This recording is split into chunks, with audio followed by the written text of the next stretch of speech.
Yan guys, oh. Ito ng mga nyug.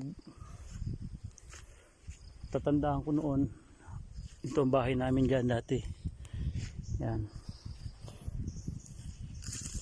Ilang araw hanggang dun pa.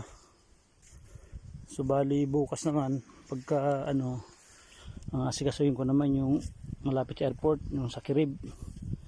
Mga tayo na rin kami ng mga palay, kamote. Igagala ko rin kayo guys dun bukas. Ayan. So ngayon palilinisin ko muna patatabasan ko muna. So bali bago umalis sa Manila, magbalik na Manila, kailangan maayos ko yung mga papel. Hanggang dito yan guys, oh.